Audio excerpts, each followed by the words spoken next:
Sa henerasyon ngayon ng internet, napakabilis na pong makahagilap ng chismis, kaya't napakabilis din humusga ng mga tao.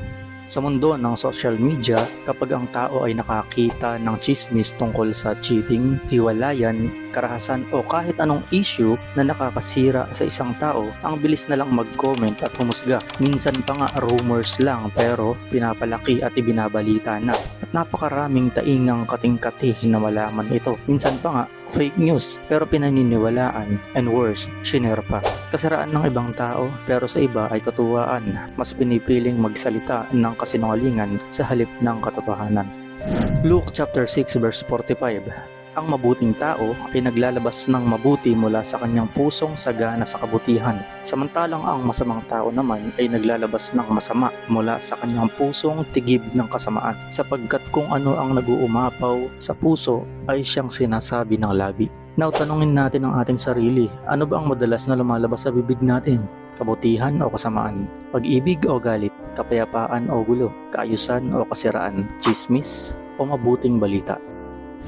Mapakristyano ka man o hindi, kung ikaw ay guilty sa ganitong gawain, hindi ko po ginawa ang bidyong ito upang ikaw ay i-condemn. Ang layunin po ng bidyong ito ay ipaalala ang pag-ibig ng Diyos at kung gaano kadakila ang biyaya niya, at upang ipaalam sa lahat at ipaalala sa mga kapwa ko Kristiyano ang ating totoong identity kay Kristo.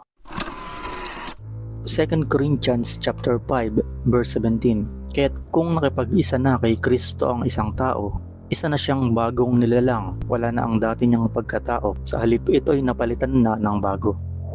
Pero you know what kapatid, hindi condemnation ang kailangan ng tao para magbago ng tuluyan. Chismosa ka man o anuman ang kasalanang nagagawa mo ngayon, hindi sagot ang mayroong magalit sa'yo at ipamukhang mali ang ginagawa mo. Hindi mababago ang tao sa pamamagitan niyan. Alam mo kung ano ang totoong makakapagpabago sa tao? Hindi ang galit, hindi din ang kautusan, kundi ang kabutihan ng Diyos. Romans chapter 2 verse 4, ang kabutihan ng Diyos ay siyang umaakay sa tao upang magsisi. Ito po ang katotohanan mga kapatid. It is the goodness of God that leads you to repentance. Yung word na goodness po dito ay mula sa salitang Griego na Christos, meaning showing grace. Ibig sabihin, ang grace o ang biyaya talaga ng Diyos ang dahilan kung bakit tayo tuluyang nagbago. Hindi ang mga pananakot at mga patama sa'yo ni pastor. Hindi po.